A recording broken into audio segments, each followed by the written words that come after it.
Hi, this is Vanessa Van Olstein, and welcome to an interview episode of Art, I Swear, with my special interviewee today, Nestor Enrique Zarragoitia. How's it going, Nestor? Oh, good, good. You got my name right. I love it. I try to say it right. I've always got that like Texas hick slant whenever I say anything like Spanish. So, Right? you're probably one of the most interesting people I've ever met, and I want to start this out. I usually say if I interview somebody I know, how I know them, and you were my professor when I started out at junior college. It's now a full-blown college called Collin College in the DFW area. You kind of have an interesting start to life. Do you want to tell everybody about where you're from? Oh, sure. I was born in Havana, Cuba, and it was well, it was 1950s. That tells you how old I am. And it was a pretty nice life until we started to have a pretty intense revolution.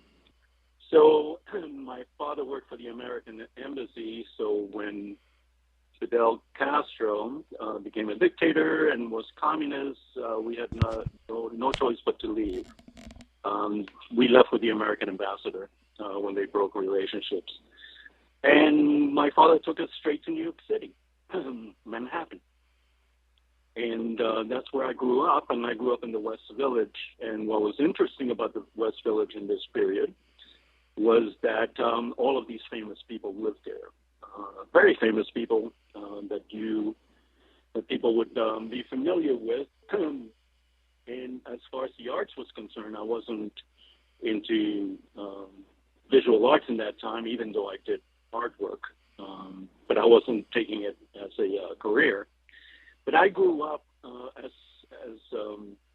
an example.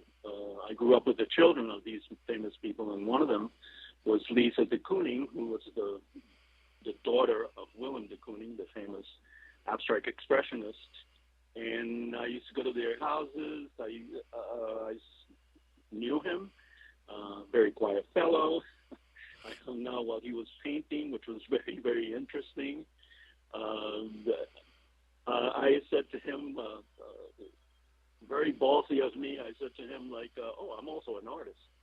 And so it was a very funny situation. This was the first time I met him, and he gave me a canvas stretcher. Oh, wow. I guess he was trying to tell me, well, go to it. Here you go, kid. You're gonna need this. So Right. Well, what did you do with William de Kooning's canvas stretcher? well, I still have it, Nice. and I have used it all throughout my life to stretch canvas. Sometimes I've used it as a hammer, Nice. um, yeah, that's one of my fond memories, probably out of all the famous people that I met. I actually, which is interesting, I actually sat with him a lot of the times when he was just contemplating the paintings, and he wouldn't speak. And then I would say things, and here and there he would make comments, and I guess all that stuff stuck in the back of my mind. In this period, what had happened was that I was very interested in music, and I, I had made a naive agreement with myself that if music didn't work out, I would go into art. And Because if you, but what happened was that what? I was gonna say, because if you don't become a rock star, you're gonna become a or yeah, like artist. Yeah. It's like, oh, what'll work out? Well, and the thing that happened was that music did work out. So then I did music for about 25 years. I did a lot of tours, probably some of the more, I guess, important tours that I did. I opened up for U2 the first time they came to the United States. I did that tour, which was quite wonderful as a memory, and a whole bunch of other famous people. And I also recorded a lot of albums. I was in a fair amount of albums of people that were famous. So I had a whole career of that. And what made me leave it, fortunately, was that I got a condition in my hands where I couldn't play guitar any longer. and I really wasn't interested in, even though I played other instruments and I also produced. It wasn't what I wanted to do. I always wanted to be a performer, and so that made me think about going back to school and get a degree. So And when I, for people who are curious, what was the name of like a band that you were in that like opened for YouTube or what? Or U2? It's U2, not YouTube. the band that opened up for it was this girl who was Regina Richards, and the band was Regina Richards and Red Hot. Okay, I have heard of them. And Regina, yeah, and Regina Richards actually became more famous than that because she had a number 10 hit at the time that Madonna was getting famous, and everybody thought that she sounded like Madonna, Mm. so they mistook it. And the record actually was a good record. The single, which is called Baby Love, which became a huge club hit. Now, as far as the Madonna situation is I knew Madonna. I actually did her demos with my partner. I was the one that co-produced it. Um, the original demo that got her signed to a record company. I knew her that whole period where she started. We knew each other very well, and so did Regina. So it was Uh, an interesting time. yeah, so you did have a studio. Where was it located? It was located on 8th Avenue and, let's see, from 38th Street.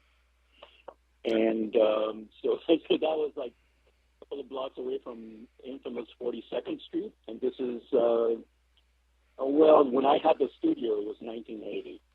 And this is when New York was at its worst, at its lowest. So there was a lot of crime, which we didn't pay attention to. I never got. I never got. Well, actually, somebody tried to mug me once. I got into the elevator of where my studio was, and the guy pulled a knife on me. And being a New Yorker, I just looked at him and I said, "You got to be kidding me, right?" And he put his knife away. Like, it's not even a gun. What the? So yeah, New York was funny in that period. I mean, everybody has stories like that, like just crazy, Mm-hmm. crazy things, and homeless people like crazy, and it was very dirty, and stuff like that. Just a rough period for New York. Yeah, I remember I went in 2008 for the Whitney Biennial, and I was like, this place is like cleaner than Houston. I don't. It's not the same city anymore. No, and like 42nd Street was absolutely. If anybody has seen, I'm sure they have Taxi Driver, the Martin Scorsese movie, and that's what it was like. There's scenes of 42nd Street with all these porn movies, that movie theaters that in the 1930s, 20s and 30s were like the classiest, what we call it, theater, Broadway theater, and movie theaters, where all these big stars used to go, and then they all turned into porno palaces, as they used to call them. And so it was incredibly rough street to go by. There was a lot of drugs selling in the streets. But surprisingly enough, I mean, people like myself would walk by there and not think twice about it, and were never bothered. So the reputation, in a way, was worse than what it really was, which is typical of these kind of things. Well, I But then what happened is when Giuliani came in as mayor, then he basically basically has become a Disneyland, because Disney bought out a lot of those, not only theaters but buildings. And so right now, if you go there, it's just Disneyland. It has nothing to do with true New York. Yeah, and I think that any city in America, if you go to the parts that are kind of sketch, it's going to be similar. Like there's parts of Dallas you probably don't want to hang out in during the night or even during the day. That was definitely true in Yeah, Houston, and is it New York City is like any city on steroids, I think. exactly. So I remember when I knew you, and I was like 19 and 20, and I've always been kind of a smartass, and I think that's safe to say. Um, you're this like sweet little Cuban guy, and I made some like offhand, like snide comment about like nobody knows that his past Nestor was a punk rock guitarist, and like you started laughing and it was creepy, and then later you're like, I actually was a punk rock guitarist. I used to go to CBGBs. Oh yeah. Oh well. This period, the funny thing was that in that whole period, it's the '70s mainly until that's really when punk, the real punk, was around, and the first punk period and proto period. The whole area was called the Bowery, which I think it still is, if I remember. But it's you just can't recognize them. The buildings or but the architecture is totally that high end. Yeah, But in that period, it wasn't that. In that period, that whole area was bums. Upstairs from CBGB was a derelict hotel, a very bad derelict hotel, and just in general, the area was dangerous for one, and just run down. But the funny thing about it was that whole area was cheap rent. So anybody that was into the club scene, anybody that was a musician, basically lived down there because they didn't have to spend that much money. I could barely pay my rent, and it was $80 oh my god. a month. But $80 a month. yeah, but it was a wonderful. It was. They became wonderful neighborhoods where you knew artists and musicians, architects, people like that, dancers, theater actors, and things like that, which was incredibly one incestuous, but in the other way, everybody fed off of each other. There was a real connection there, very, very artistic renaissance kind of thing, very powerful. Yeah, I think you were the most sophisticated person I'd ever met at that point in my life. I was like 19, 18. And I remember like for a while, you tell me all these crazy stories like, oh yeah, I knew Blondie, and oh, I saw Police the first time they came to America before they hit it big.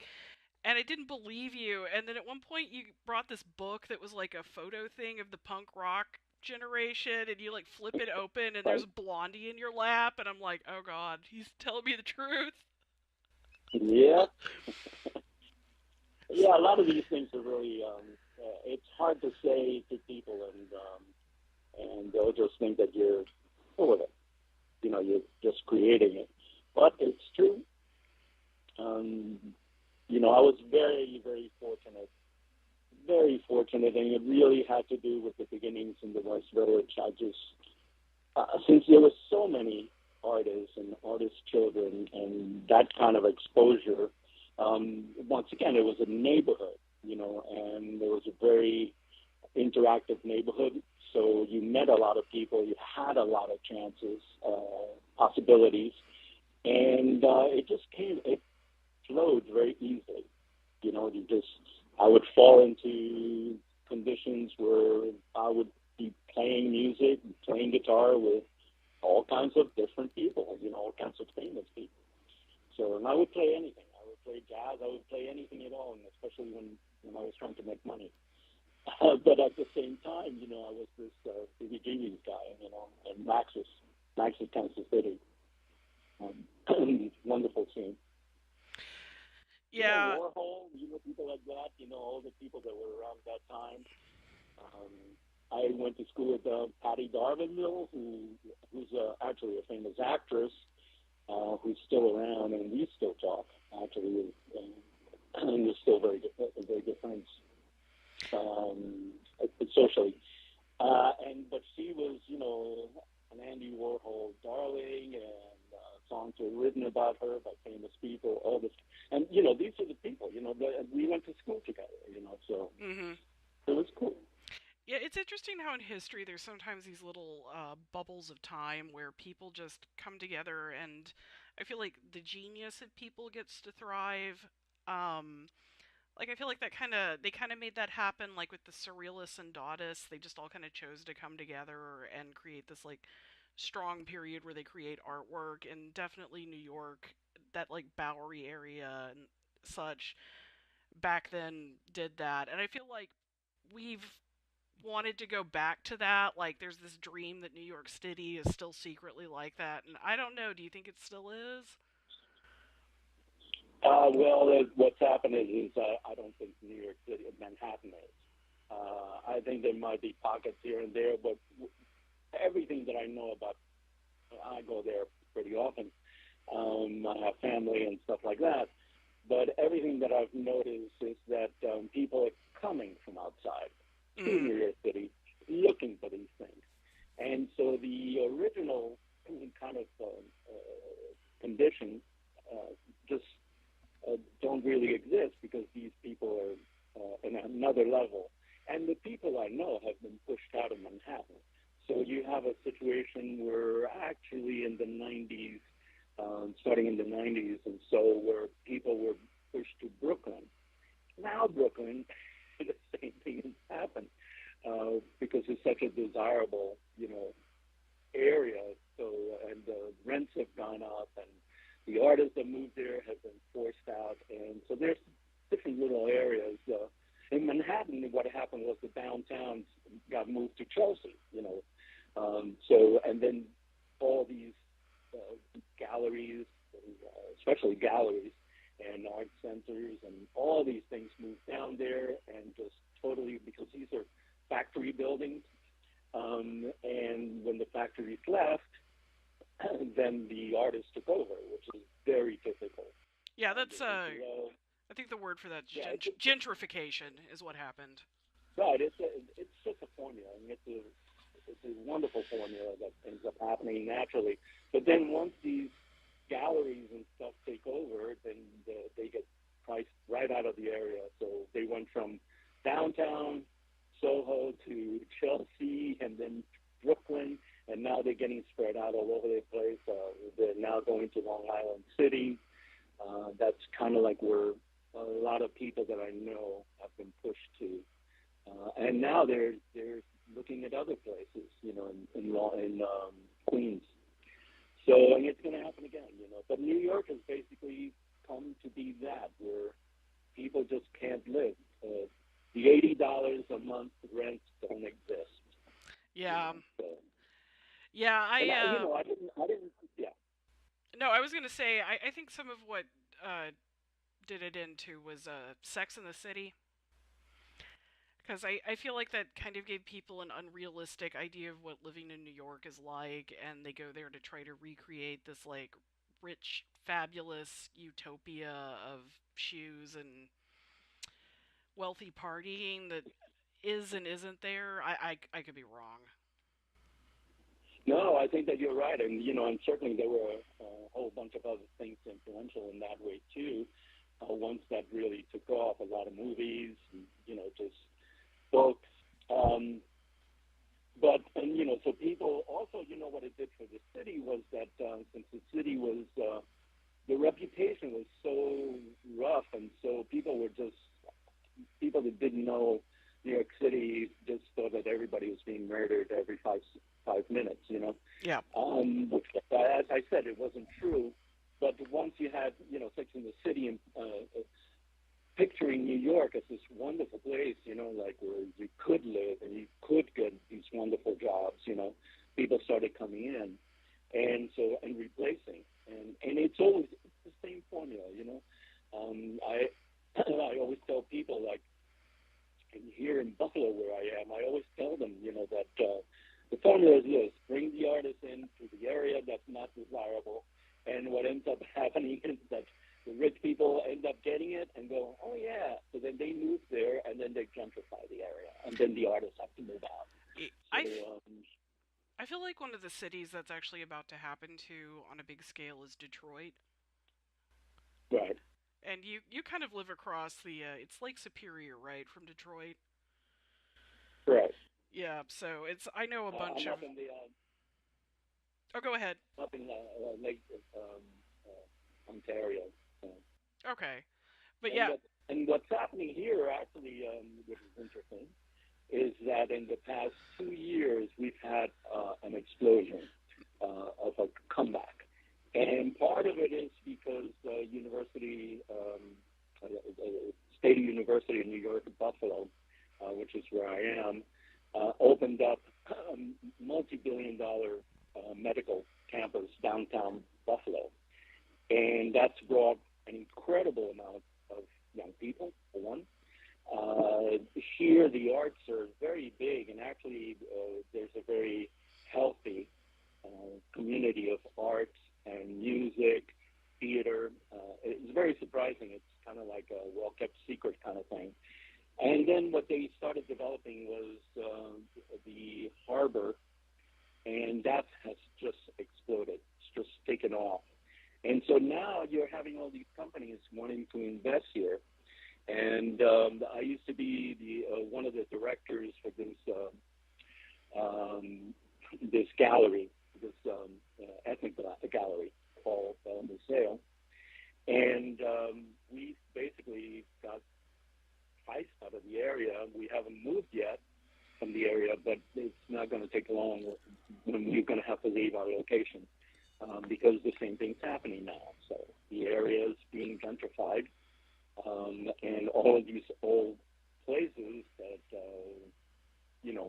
survived on this low rent situation, I've lost it. So the typical California exists everywhere. Mhm. So, It's yeah, in Dallas it's happening and I have to think to get this right because there's Oak Cliff and Oak Lawn, and it's Oak Cliff opened up the Bishop's Art District, which right. has been a major boon for that area, and it's getting to the point houses that used to be like worthless are now selling for considerably more, and it's just going up and up. Yeah, when I moved here in 2003. When I moved here and I started looking for a house, as I told you, I started looking for a house in Buffalo, and the houses were going for $53,000. Yeah, wow. I wish I would have bought one. But instead, I decided to go somewhere else. I bought a house for even cheaper than that, but not in the city. And now those houses, the house that I looked at is like a $300,000 house now. That's what it's going for. So it does. I mean, these things change, And the terrible thing about it is if you want the neighborhoods, to rise, then it has to happen. That's the only way that that neighborhood is going to improve. It's when money is being pumped in. So it's kind of like a catch-22. So, one of my favorite stories about you is how you met your wife. Do you mind talking about that, or it's kind of like a punk rock love tale? Yes, yeah, you're right. So the thing is that which is very interesting. When CBGB, when Hilly Crystal, the owner, when he wanted to start this blues rock bar, and that basically, it went the punk rock way. But the first time, the very first time he had a band play was a band that I was involved with. I didn't play in the band. I actually recorded them that first show in CBGB's. I stayed very good friends with Hilly and his daughter, and until he passed away. As a matter of fact, I saw him just before he passed away. Whenever I went to New York City, but so I knew him that far back, like when he first started, and I actually still have that recording. But right after that, he started to book all of these bands. So So I was there since the beginning in that sense. So CBGB's when it exploded, and you had the Ramones, and you had Talking Head, and Blondie, and all these people that eventually became megastars. My wife was a waitress at CBGB's, which was insane because it was such a, it was punk. And it was serious. I mean, and people did all kinds of things like throwing bottles and things like that at bands. It happened to me. Oh I no. almost got caught a couple of times with Budweiser bottle. But anyway, and it was rough. So everybody had to be tough, because, and especially because a lot of the audiences weren't even from the area. They were usually from Long Island or Queens and Brooklyn, and so they didn't even fit. They didn't even understand what was going on. But they had heard, this place, listen to this new music. And so I met her there because I played CBGBs all the time. And which actually, FYI, recently one of my friends rediscovered some films of when I was there, and he sent me some of the copies, and pretty interesting. So we met there, and then she started booking bands there. So we knew each other that way. She was married, and I knew her husband. He was my roadie. Nice. So we actually weren't interested in each other. But then once she got divorced, I separated from my girlfriend, who was Regina, by the way. And Oh, nice. So and you were but dating. then all of a sudden, yeah. But then all of a sudden, love bloomed, and we got married. So, Yeah, y'all been together how long now? 33 years, Yeah. and we decided to have a daughter very late in life. So I have a 12-year-old daughter right now. That's awesome. It's cool. Yeah, she's big on ballet. So, very big actually. She's on it, in it, involved in it. So so we still have the arts in the family. Well, wasn't her grandmother a ballerina? Correct. Yes. Super So star. it's a family She was a tradition. child ballerina, and then eventually she became a dancer on Broadway, some of the biggest Broadway hits, and her father too, and then she became a director. Uh, Wow. interesting thing. It's just, It, and it's funny how the whole thing is a circle. yeah, it's a It was small the same world. people. Yeah. And it was basically the same people knew each other. Everybody had houses in East Hampton because they bought them in the 50s for cheap. And now, they live there and knew everybody else. So very interesting. And speaking of that, I have to tell you a story. Okay, so it was one of the times, punk era, and I just couldn't afford my rent, and I ended up in the streets. Yeah, a guy with a guitar in the streets. Yeah, that's. Very strange. I'm surprised I never got robbed. Did you play on the I subway? No, I never did that. But this is pretty much pre-subway musician days. But I was always walking around with a guitar, so I actually sometimes just because I had a guitar, I would get asked to play on stage, and sometimes I didn't even know what the people were playing. But anyway, the story goes that I was homeless, and Lisa de Kooning, I saw her one day, we were having coffee, and she goes, well, you got to stay in my house, man. You can't be in the street. So she had 3 dogs, Malamutes, and in the apartment. And as I found out, that was the famous apartment where Jackson Pollock and everybody used to hang out in. And so I was staying there, and the room that she put me in had all of these paintings from his father that her father had made. So I actually was sleeping with all these recordings. And And I just all I kept thinking about was that Jesus Christ, when you go to a museum, they put white gloves on to handle these things, and here I am pushing them to the side so I can sleep there. uh, Oh so my gosh. the irony didn't escape me. That's hilarious. Yeah. So, I think and you don't have to tell this story if you don't want to, but I kind of want to like finish up your punk years with what I think is one of the stories that just blew my mind when I was young. Was it Iggy Pop that you had stay with you when you had a recording studio or Correct. They were they were rehearsing there.